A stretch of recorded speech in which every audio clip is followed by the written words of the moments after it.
American troops surge into Russia's frozen wasteland. Their mission? Restore democracy at gunpoint. The Russian military lies in ruins, and Washington moves in to strike. But victory never comes. Soldiers vanish in blizzards, rifles freeze, and supply lines collapse. What begins as a conquest becomes a nightmare. This isn't fiction. It was the 1918 polar bear expedition, a disaster wiped from memory. But what if America tried again? On today's episode of the Infographics Show, we'll explore what would happen if the US invaded Russia. It starts like any other day. You're scrolling through social media when every major website suddenly goes dark. Your power flickers off. Cell phone towers stop working. ATMs freeze up. Your first thought might be solar flares or some massive technical glitch. But your Wi-Fi randomly cutting out? Well, that's how World War III begins. Russian sleeper agents are sabotaging transformers, cutting undersea fiber optic cables, and generally making life miserable for anyone who depends on electricity. The beauty of cyber warfare is that it looks like an accident until it's too late. By the time the American Cyber Command starts hitting back at Russian systems, Putin is already on television declaring these cyber attacks acts of war. Now things get interesting in the traditional explosions and fire sense. 2,000 Tomahawk cruise missiles streak toward Russia's command centers. At $2 million apiece, that is $4 billion of hardware unleashed in just minutes. Meanwhile, B-2 Spirit bombers, each costing more than the GDP of a small nation, lift off from the United States. With a chain of in-air refuelings and allied basing agreements, they slip past Russian air defenses to strike everything from Kremlin bunkers to nuclear facilities. Meanwhile, F-35 stealth fighters begin playing the world's deadliest game of hide-and-seek with Russian air defenses, establishing air superiority over Western Russia, while Virginia-class submarines hunt Russian nuclear subs in the Arctic Ocean. The weapon systems in play could accidentally end civilization if someone sneezes wrong. The mere existence of nukes is, ironically, why we don't even get into the whole American Polar Expedition 2.0 with boots on the ground like one might expect in this scenario. Russian military doctrine treats any attack on nuclear forces or command infrastructure as an existential threat. So when American precision strikes start hitting Moscow bunkers and missile sites, Russia bypasses the gradual escalation and skips straight into tactical nukes. To the world's surprise, 10 minutes later, a small nuke detonates over a U.S. carrier battle group in the Arctic, vaporizing $13 billion worth of naval assets and several thousand sailors in a flash of light visible from space. The American president now faces a choice that no human should ever have to make: launch nuclear weapons in retaliation or accept strategic defeat. It is the ultimate lose-lose scenario. Launch and civilization probably ends. Don't launch and America just got nuclear sucker punched in the face while the world watched. The president wisely chooses limited retaliation. Lurking somewhere in the Black Sea, an Ohio-class submarine launches one Trident D5 missile at a Russian naval base. Russia responds with an intercontinental ballistic missile to strike an American military installation. Stock markets worldwide collapse. Mass evacuations begin from major cities as everyone realizes this isn't gonna stay limited. The writing was already on the wall when Putin fired the first nuke. Full strategic nuclear exchange becomes inevitable once conventional forces fail to achieve objectives. 400 million immediate casualties in the first exchange. Nuclear winter effects drop global temperatures 35 to 37 degrees Fahrenheit. Supply chains collapse, governments fail, and civilization as we know it ends. Unlike the Cuban Missile Crisis, no leaders remain to negotiate peace. It's a chilling echo of a much older conflict, one that started more than a century ago when American troops actually invaded Russia for the first time. They called it the Polar Bear Expedition, and it planted a mistrust that never died, one that carried through World War II, hardened in the Cold War, and is still shaping Washington and Moscow's relations today. Despite the diplomatic theater on display at the 2025 Alaskan Summit, U.S.-Russia relations are nearing an all-time low.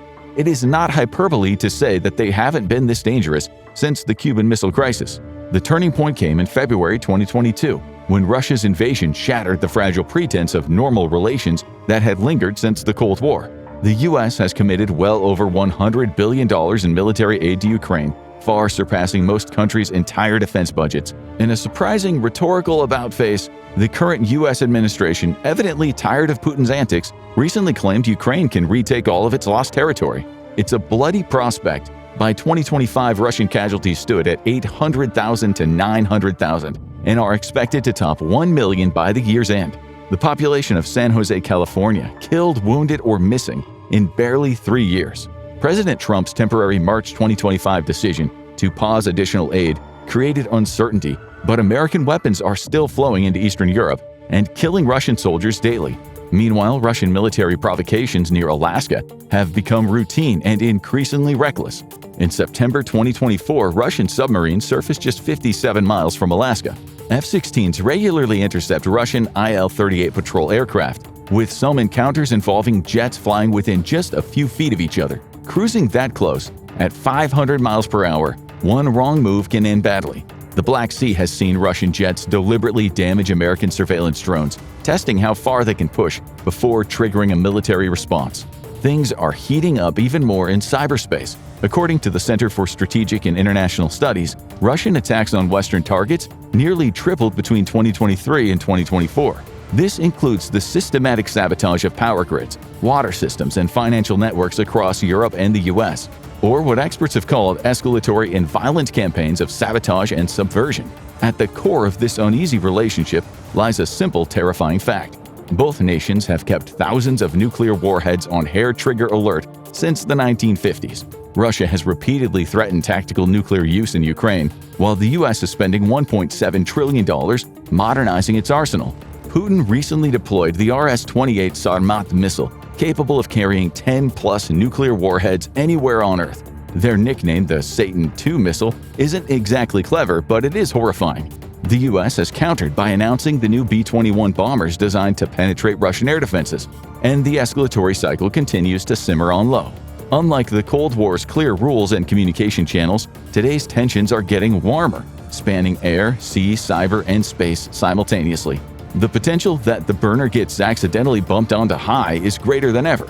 Every Alaska intercept, every cyber attack, every nuclear threat brings us closer to miscalculation. The margin for error keeps shrinking while the stakes keep rising. Things were far different back 100 years ago when the US troops actually invaded Russia proper. The expedition was set into motion by World War I's chaotic ending. In March 1917, Tsar Nicholas II abdicated after massive protests. The provisional government that replaced him didn't last long, and by November, Lenin's Bolsheviks had seized power. By March of 1918, Russia had signed the Treaty of Brest-Litovsk, pulling out of World War I entirely and freeing up over 1 million German troops to crush the Western Front. President Woodrow Wilson faced an impossible choice. Allied warehouses in Russian ports were stuffed with 110,000 rifles and mountains of military supplies originally meant for the Tsar's army. The official justification for the invasion sounds simple on paper: rescue 40,000 Czech Legion troops stranded across Siberia, prevent the Kaiser's German troops from seizing Allied supplies further west, and restore, quote, democratic order throughout the country. The real reason, well, you probably already guessed it. Wilson and his peers hoped to snuff out the Bolshevik threat before it infected the rest of the world. American troops landed on two fronts simultaneously. In northern Russia, fewer than 6,000 soldiers of the 339th Infantry Regiment, nicknamed Detroit's Own, seized the Arctic port of Arkhangelsk alongside British, Canadian, and French forces. The mission was to control the railway to Petrograd. But before they could even start, troops had to give up their trusted infields for the Russian Mosin Nagants, simply because the ammo was already there, a change that they hated. The winter hit like a frozen sledgehammer. Temperatures dropped to negative 50 degrees Fahrenheit, cold enough to freeze machine gun oil solid. Over 100 American soldiers died from the Spanish flu either en route or immediately after landing. The same pandemic that was killing millions worldwide had followed them to the Arctic. The survivors were scattered across hundreds of miles of swamps and forests, tasked with defending an area the size of Texas and Oklahoma combined, with fewer troops than a modern college campus. Raging the same day that World War I in Europe officially ended, the Battle of Tulgas in November 1918 perfectly captured the surreal nature of the intervention in Russia. Lieutenant John Cudahy led a desperate bayonet charge against Bolshevik forces, while Canadian artillery provided point-blank fire support to prevent the Americans from being overrun. After winning the engagement, they had to burn the entire village to the ground to prevent its future use by enemy forces. Meanwhile, back home, Americans were celebrating the end of the war, completely unaware that their soldiers were still fighting and dying in Russia. 4,000 miles east in Vladivostok, meanwhile, another expedition of 10,000 or so American troops found themselves in an even stranger situation. They were sent as a part of a multinational force to Siberia. But instead of fighting Bolsheviks, they spent most of their time side-eyeing 70,000 Japanese troops, who looked far more interested in carving off Russian territory than helping out the Allies. The Trans-Siberian Railway, or thousands of miles of single track spanning 2 continents, became the prize everyone wanted to control. The Americans found themselves supporting Admiral Alexander Kolchak, who was recognized as the, quote, supreme ruler of all the Russians, and established a military dictatorship supposedly fighting for democracy.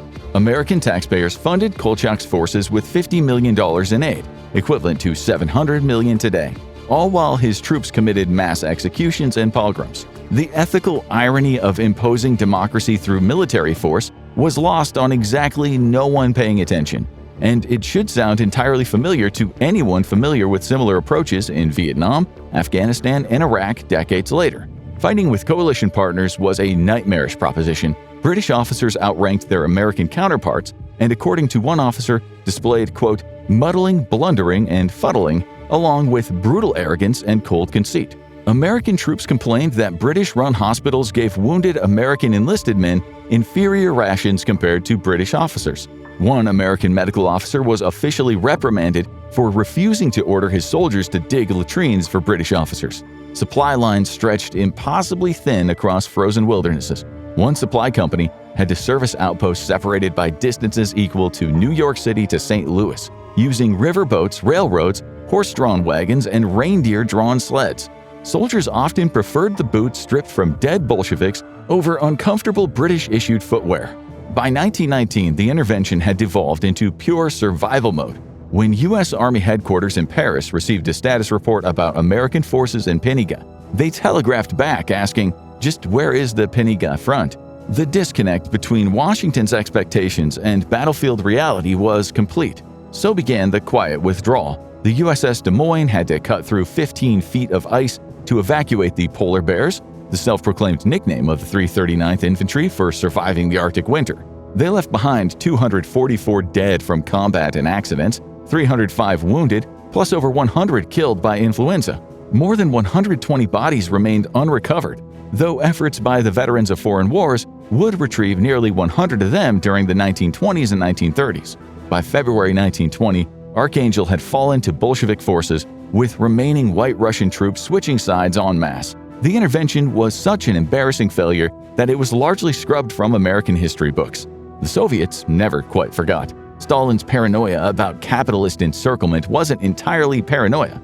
14 nations really had invaded Russia and tried to overthrow its government. The lesson from 1918 wasn't just that invading Russia is hard. It's that even with local allies, unlimited resources, and moral certainty, occupying the world's largest country is virtually impossible. History makes it clear how hopeless such ventures are, but that hasn't stopped military planners on both sides from running scenarios of direct confrontation. Only now, instead of 13,000 men freezing in blockhouses, the outcome could be civilization itself destroyed in a storm of nuclear fire. Modern Russia isn't all parades and propaganda, but it is far from mired in the revolutionary chaos of 1918. Regardless of what you hear on the news these days, it remains a nuclear fortress spanning 11 time zones and layered defenses that would make the czars weep with envy. American military power, overwhelming but indecisive in Iraq and Afghanistan, would meet geographic and technological limits that shatter traditional logistics.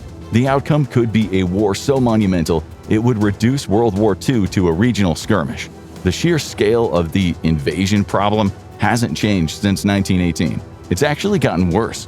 Russia covers 6.6 million square miles, about the same surface area as Pluto. Military logisticians tend to abide by the rule of thumb that armies can't sustain offensive operations beyond 90 miles from their supply bases without significant pauses to rebuild stockpiles. Russia's failed drive on Kyiv proved this principle in bloody detail. So, imagine American forces trying to push 3,000 miles inland from literally any conceivable entry point. Every mile deeper into Russia exponentially lengthens supply lines, while winter temperatures still drop to negative 60 degrees Fahrenheit in Siberia, and summer mud season turns roads into impassable swamps. American forces have been optimized for desert warfare through 2 decades in Iraq and Afghanistan. Russian equipment is designed for Arctic survival. The climate advantage that helped defeat Napoleon and Hitler remains Russia's ancient undefeated ally. Infrastructure bottlenecks make the problem worse. The Trans-Siberian Railway remains the decisive choke point, the same railway American troops tried to control in 1918. Russia's Far East has limited road networks and chronic transport inadequacies. Destroying key bridges or tunnels could isolate entire regions, but it would also cut off any advancing American forces from their own supply lines.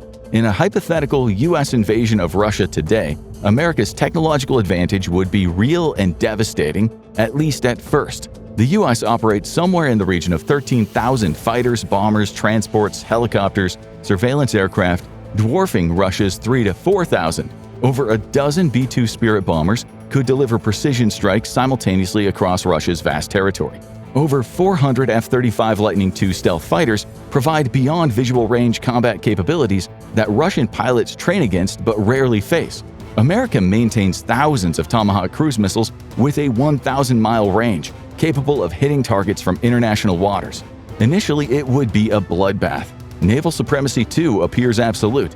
11 American aircraft carriers versus Russia's frequently broken Admiral Kuznetsov. 70 American submarines versus Russia's 63, many of them Cold War relics.